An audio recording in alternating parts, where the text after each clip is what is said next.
Assalamualaikum warahmatullahi wabarakatuh. Selamat pagi, salam sejahtera bagi kita semua. Yang terhormat Ibu dosen pengampu mata kuliah Bahasa Indonesia, Ibu Dr. Rusman Noryani MPD, serta teman-teman sekalian yang saya banggakan. Pertama-tama, marilah kita panjatkan puji syukur kepada Tuhan Yang Maha Esa, karena telah memberikan rahmat dan karunia-Nya sehingga kita dapat menghadiri presentasi pagi ini dengan keadaan sehat walafiat, walaupun dilaksanakan secara daring. Sebelumnya perkenalkan kami dari kelompok 8 akan membahas topik yang berjudul merancang proposal penelitian dan proposal kegiatan. Nama saya Tiara Paramita dengan NIM 2111181200008 sebagai moderator sekaligus akan menyampaikan materi pembuka. Adapun anggota dari kelompok 8 adalah Melani Putri Anggraini dengan NIM 2111181200012 sebagai pemateri, Maulida dengan NIM 2111182200006 sebagai pemateri, Alisa Nazla Filia Putri dengan NIM 2111182200041 sebagai pemateri, Muhammad Nanda Ramadana dengan NIM 2111182100007 sebagai pemateri, Haslini Muzalipah dengan NIM 2111183200015, Alfisah dengan NIM 2111181200018 sebagai pemateri, Halimah dengan NIM 2111183200026 sebagai pemateri, dan saya sendiri Tiara Paramita dengan NIM 2111181200008 sebagai moderator sekaligus pemateri.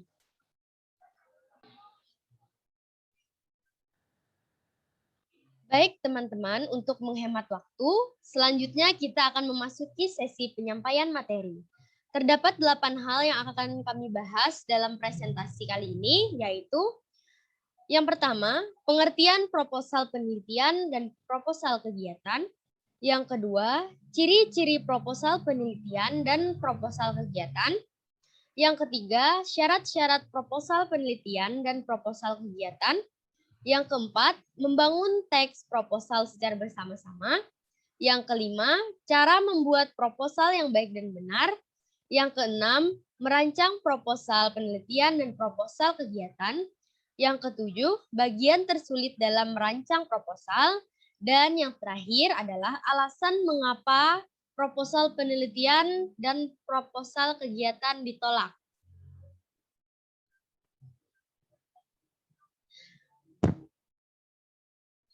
Baiklah, kita memasuki materi yang pertama, yaitu pengertian proposal penelitian dan proposal kegiatan.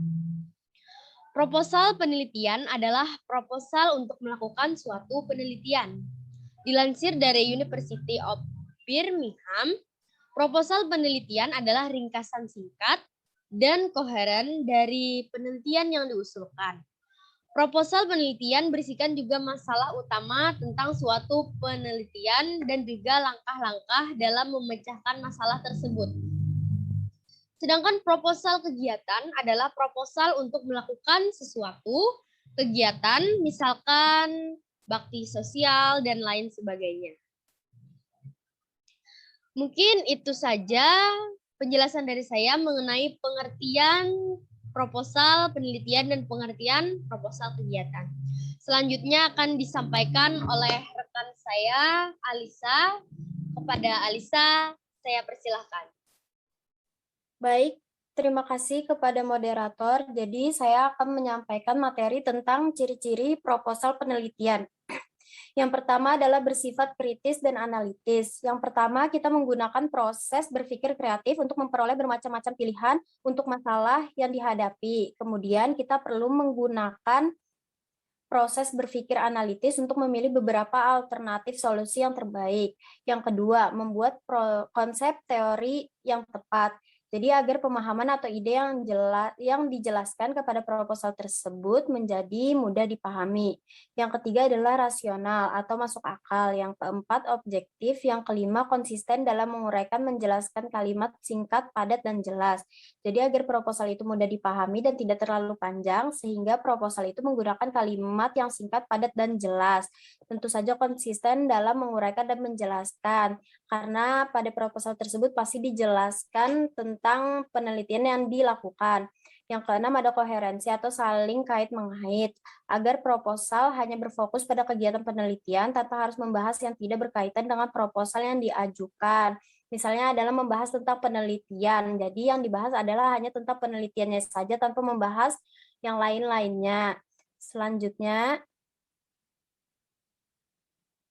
ciri-ciri proposal kegiatan.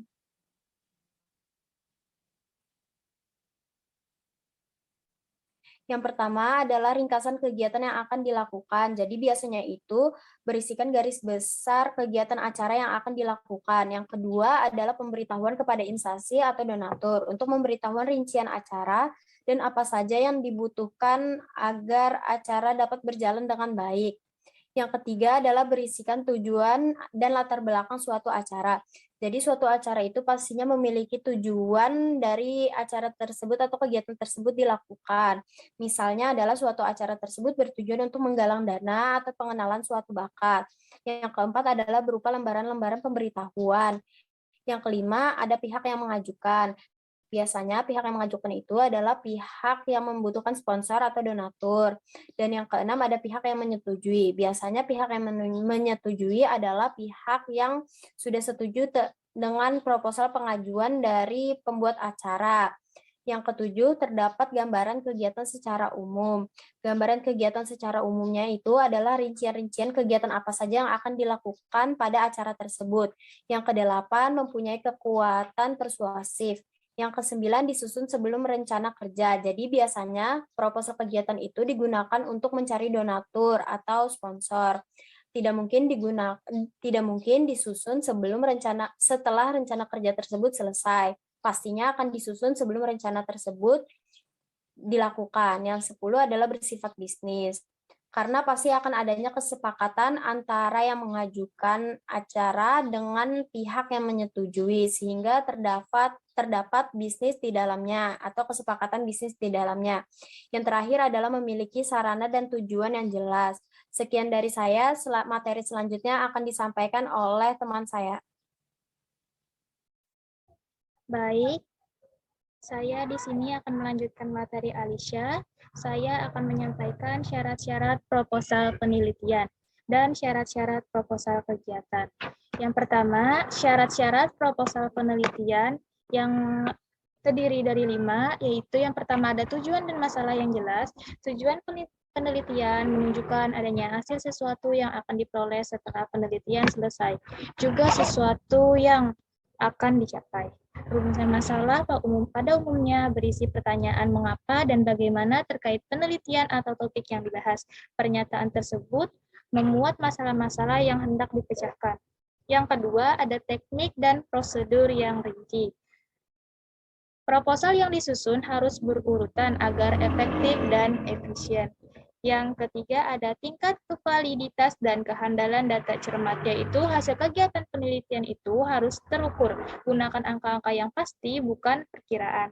Yang keempat ada kesimpulan yang terkait dengan penelitian yang dilakukan. Pengerjaan proposal mulai dari awal hingga akhir harus sesuai dengan cara-cara atau metode ilmiah yang sudah ditentukan. Yang kelima, objektivitas atau fenomena penelitian sesuai dengan kemampuan dan pengalaman peneliti. Proposal penelitian yang dibuat harus jelas dan menggambarkan penelitian yang akan dilaksanakan agar mendapatkan gambaran jelas tentang penelitian yang akan dilaksanakan. Berikutnya, syarat-syarat proposal kegiatan. Syarat-syarat proposal kegiatan ada 3. Yang pertama, terstruktur dengan rapi, yaitu rumuskan dengan jenis kegiatan secara jelas, inovatif, dan terperinci. Yang kedua, memiliki struktur dan logika yang jelas dan mudah dipahami. Memiliki struktur yang jelas dan logika yang dipahami Itu artinya menghindari kata-kata seperti mungkin, sebaiknya, ataupun kata-kata yang menunjukkan sikap ragu-ragu. Yang ketiga, menyajikan jenis aktivitas kegiatan yang harus ditentukan secara detail dan benar-benar dilakukan. Proposal tersebut dibuat secara sengaja dan telah dipikirkan langkah-langkah pelaksanaannya, serta mengacu pada tujuan yang ingin dicapai dalam kegiatan tersebut. Terima kasih. Materi selanjutnya akan disampaikan oleh Melanie Putri Anggraini. Terima kasih atas kesempatannya. Baik, selanjutnya saya akan menjelaskan tentang membangun teks proposal secara bersama-sama. Pada bagian ini, hal yang harus diperhatikan yaitu isi teks, struktur teks, hubungan antara genre makro dan genre mikro, serta karakteristik kebahasaan. Kita dapat melakukan dua hal, yaitu menyusun teks proposal berdasarkan teks proposal yang sudah ada, dan menyusun teks proposal dengan melibatkan dukungan dari luar. Yang pertama, kita dapat mengonstruksikan teks proposal, dan yang kedua, kita dapat menyusun teks proposal tersebut menjadi proposal baru dengan memanfaatkan bantuan dari berbagai pihak. Yang pertama, yaitu merekonstruksi teks proposal. Pada kegiatan ini, kita dapat melakukan berdasarkan teks proposal yang sudah ada, baik proposal penelitian maupun proposal kegiatan. Pada dasarnya, merekonstruksi teks proposal adalah menyusun ulang teks tersebut dengan cara yang berbeda. Dalam mengungkapkan hasil rekonstruksi, kita boleh menggunakan bahasa sendiri, tetapi harus tetap mempertahankan struktur isi, teks, dan genre mikro yang ada. Yang kedua, menyusun teks proposal baru. Proposal lain dapat dijadikan sebagai pedoman dalam menyusun teks proposal baru, tetapi pokok persoalan yang diteliti atau kegiatan yang dirancang harus berasal dari inisiatif sendiri. Selanjutnya yaitu bagaimana cara membuat proposal yang baik dan benar. Secara umum, proposal yang baik dan benar dimulai dengan menentukan topik. Dan yang kedua, menentukan struktur proposal. Selanjutnya membuat rangka proposal, lalu objektivitas, dan yang terakhir memperhatikan ejaan. Sekian dari saya, materi selanjutnya akan disampaikan oleh rekan saya. Terima kasih. Baik, terima kasih. Di sini saya akan menjelaskan tentang merancang proposal penelitian. Langkah yang pertama yaitu halaman judul atau menentukan tema atau judul. Dapat dikatakan judul penelitian adalah bagian dari bagian penelitian. Tetapan judul inilah yang merupakan langkah tersulit dalam membuat proposal penelitian. Dikarenakan sesuai rencana harus ada beberapa yang memenuhi persyaratan, yaitu harus menarik, belum digunakan orang lain, dan harus bersifat sesuatu yang dibutuhkan oleh masyarakat. Langkah yang kedua yaitu latar belakang. Latar belakang berisi hal-hal yang mendorong penelitian akan dilaksanakan. Pada bagian latar belakang perlu dijelaskan mengapa masalah penting untuk diteliti. Di dalam bagian ini diuraikan garis besar penelitian yang biasanya mencakup pada pertanyaan-pertanyaan, seperti mengapa penelitian dilakukan, bagaimana cara penelitiannya, apa tujuan penelitian. Langkah yang ketiga yaitu rumusan masalah. Rumusan masalah ini merupakan gagasan dari apa yang dibahas dalam latar belakang masalah. Pada bagian ini perlu dikemukakan rumusan spesifik dari masalah yang hendak dipecahkan. Langkah yang keempat yaitu batasan masalah.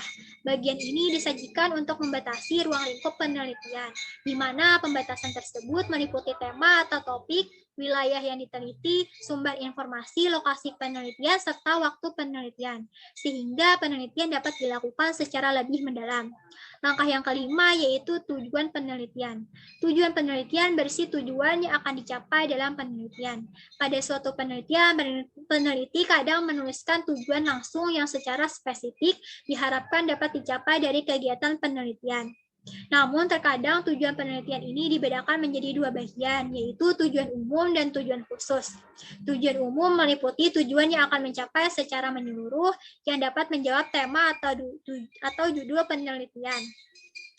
Sedangkan tujuan khusus meliputi penjabaran atau rincian dari tujuan penelitian umum secara operasional sesuai dengan rumusan batasan masalah.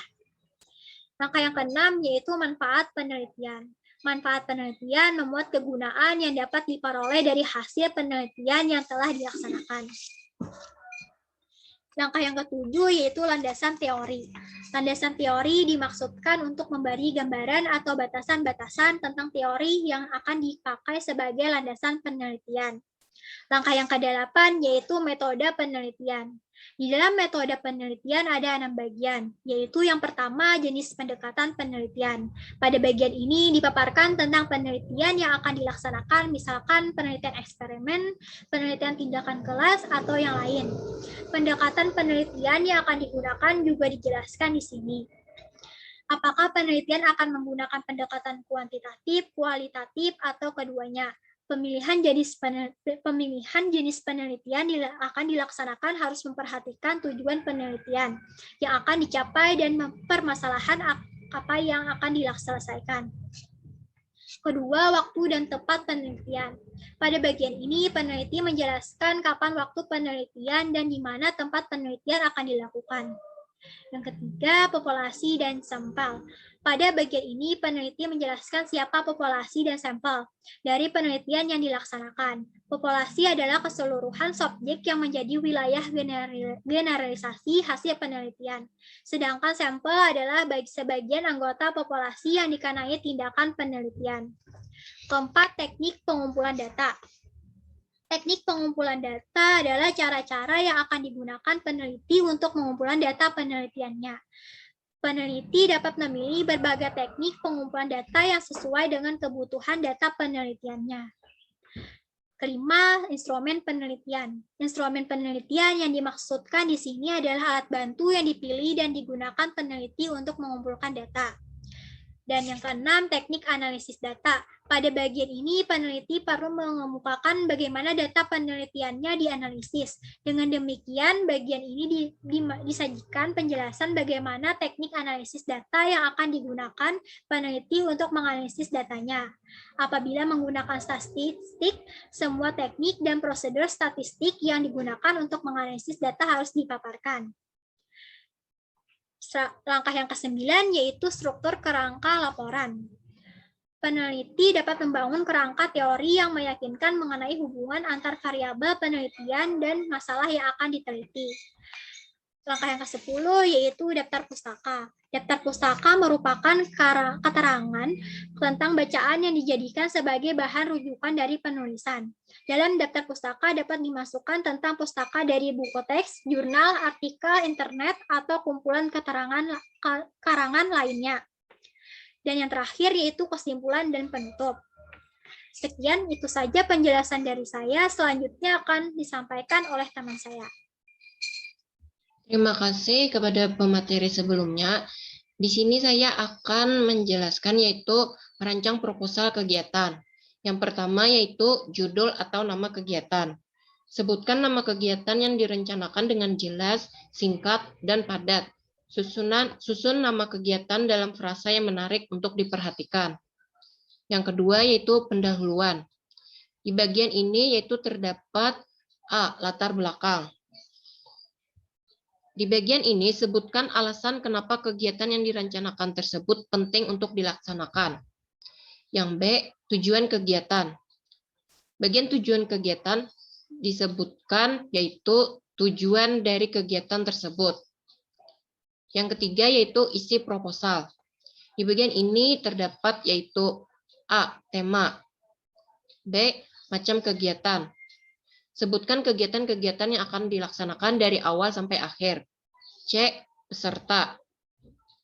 Sebutkan siapa saja peserta yang mengikuti kegiatan tersebut.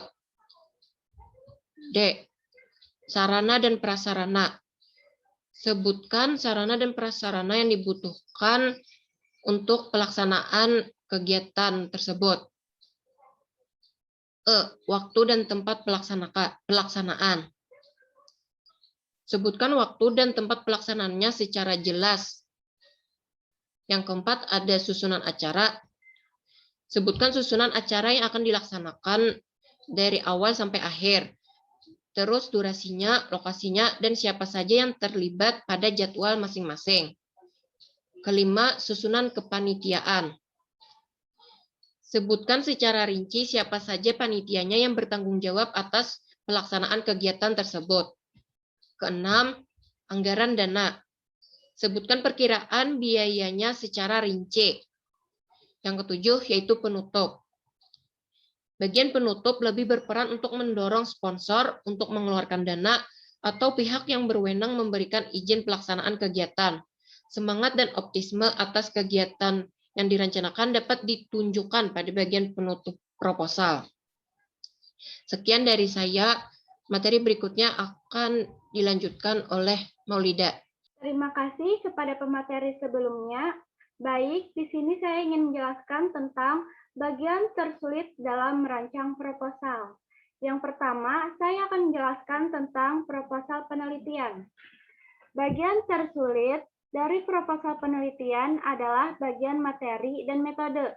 Hal ini karena peneliti harus mengurai metode penelitian bertahap sesuai dengan permasalahan yang akan diselesaikan. Peneliti harus mampu membuat metode yang digunakan menjawab permasalahan hipotesis dan tujuan penelitian. Dalam penulisan metode, harus meyakinkan pembaca dengan proposalnya. Sebagian besar peneliti gagal dalam menunjukkan keselarasan hasil penelitian dengan metode penelitian. Solusi, peneliti dapat belajar dari literatur-literatur jurnal ilmiah internasional dan berdiskusi dengan rekan peneliti yang telah melakukan banyak penelitian, maupun penulisan jurnal, melakukan pembahasan ataupun evaluasi dengan berkelompok. Bagian tersulit atau yang paling ribet dari proposal kegiatan adalah pada bagian dalam menentukan anggaran dana, karena pada bagian inilah yang sering jadi permasalahan saat pengajuan proposal kegiatan, sehingga pada bagian ini sering untuk direvisi. Sedikit solusi untuk meminimalisir revisi, lihat dulu situasinya. Misal, saat di sekolah, apakah ada organisasi lain yang mengajukan proposal kegiatan? Kalau ada, anggaran tadi cantumkan dengan dana yang sedikit dan saat pengajuan proposal, yakinkan pihak penyetuju bahwa kegiatan ini bermanfaat dan sangat penting dilakukan. Sekian penyampaian materi dari saya. Selanjutnya akan disampaikan oleh rekan saya. Terima kasih. Untuk materi selanjutnya yaitu alasan mengapa pengajuan proposal kegiatan ditolak. Faktor pertama yang menjadi tolak ukur ditolak atau diterimanya proposal adalah kualitas proposal itu. Tentu saja, kualitas proposal memiliki porsi besar untuk menentukan apakah proposal tersebut akan diterima ataukah tidak. Untuk itu, usahakan membuat proposal yang menarik, jelas, serta memuat informasi yang dibutuhkan oleh perusahaan dengan baik, sehingga proposal yang diajukan tidak terkesan abal-abal. Faktor kedua yang menentukan ditolak atau diterimanya proposal pengajuan dana kepada pihak perusahaan adalah jenis acara atau kegiatan yang akan diselenggarakan. Apakah acara tersebut sesuai dengan citra yang dimiliki perusahaan ataukah tidak? Misalnya, acara yang akan diselenggarakan bertema kesehatan dan Anda mengajukan proposal pengajuan dana kepada perusahaan pabrik rokok lokal, hal ini akan kecil kemungkinan pengajuan Anda akan didanai karena hal tersebut tidak selaras dengan citra perusahaan tadi. Itulah mengapa jenis kegiatan atau acara juga menjadi penentu apakah proposal akan diterima ataukah tidak, karena kesesuaiannya sangat dipertimbangkan pula oleh pihak perusahaan. Faktor ketiga yang menjadi pertimbangan adalah popularitas acara yang ditawarkan. Misalnya, acaranya adalah acara yang diselenggarakan di tingkat RW dan dihadiri hanya oleh segelintir orang. Tentu saja hal ini akan menjadi pertimbangan oleh perusahaan karena tidak akan menguntungkan memberikan sponsor kepada acara yang tidak dihadiri oleh banyak orang. Banyak atau sedikitnya orang yang hadir akan mempengaruhi efektivitas promosi yang nantinya dirasakan oleh perusahaan. Berbeda apabila acara yang diselenggarakan dihadiri oleh banyak orang yang mana target orang tersebut sesuai dengan produk yang diproduksi perusahaan. Tentu akan lebih bonafit dibandingkan contoh pertama khususnya oleh perusahaan. 4. Kondisi keuangan perusahaan. Misalnya, kas keuangan perusahaan sedang tipis dikarenakan pembelian peralatan-peralatan produksi dan kantor, sehingga pengeluaran pada periode tersebut amatlah besar. Hal tersebut bisa mempengaruhi perusahaan untuk menolak pengajuan dana tersebut. Berbeda jika kondisi keuangan mereka sedang baik. 5. Saingan. Ketika pengajuan proposal pada suatu perusahaan, apalagi perusahaan yang besar, maka sudah pasti akan ada banyak pesaing. Jika proposal pesaing lebih dahulu, lebih bonafit atau lebih populer dibandingkan acara Anda, bisa jadi proposal akan mengalami penolakan. Hal ini dikarenakan biasanya perusahaan juga membatasi banyaknya dana yang dikeluarkan untuk sponsor. Akan sedikit mustahil apabila perusahaan mengiyakan semua tawaran permintaan dana dalam waktu bersamaan. 6. Feedback yang ditawarkan. Jika tawaran feedback yang diberikan memuaskan atau yang dibutuhkan perusahaan, tentu saja perusahaan akan dengan mudah memberikan dana untuk membiayai acara tersebut dan sebaliknya. Alasan mengapa proposal penelitian ditolak. Ada banyak alasan mengapa proposal penelitian sering ditolak, yaitu 1. Tidak dapat meyakinkan keberhasilan penelitian yang diajukan, tidak ada unsur kebaruan yang dapat dibuktikan, tujuan penelitian yang tidak jelas, topik penelitian yang lebih sesuai jika dilakukan oleh peneliti atau instansi lain, proposal yang disusun tidak komprehensif, dan tidak realistis antara target dengan dana, waktu, dan komposisi peneliti. Kebanyakan proposal penelitian ditolak karena bab pendahuluan yang tidak jelas permasalahan apa yang ingin dipecahkan oleh peneliti. Membuat bab pendahuluan yang menarik bukan berarti bab tersebut harus panjang, namun penulisan harus tetap jelas, padat, berisi, dan dipenuhi oleh fakta dan data. Sekian penyampaian materi dari saya. Untuk selanjutnya saya kembalikan kepada moderator. Baik, terima kasih kepada teman-teman saya yang telah menyampaikan materi pada hari ini yang berjudul merancang proposal penelitian dan proposal kegiatan. Kesimpulannya adalah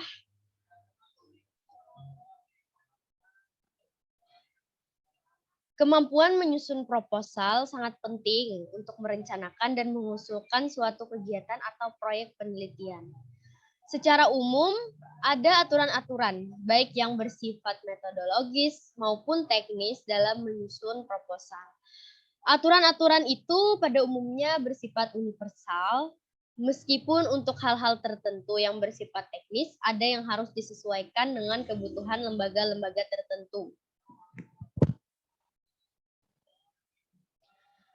Terima kasih kepada para pemateri yang telah bersedia menyampaikan materinya. Semoga penjelasan dari kami dapat diterima dan dipahami dengan mudah. Setelah mendengarkan pemaparan materi, selanjutnya kita akan memasuki sesi tanya-jawab dengan beberapa ketentuan yang akan saya sampaikan di grup WhatsApp. Demikian presentasi kami dari kelompok 8. Saya sebagai moderator memohon maaf apabila terdapat banyak kekurangan dan terima kasih banyak atas perhatiannya dan partisipasinya. Semoga materi yang kami bahas ini dapat bermanfaat untuk kita semua dan saya tutup presentasi kali ini. Wassalamualaikum warahmatullahi wabarakatuh.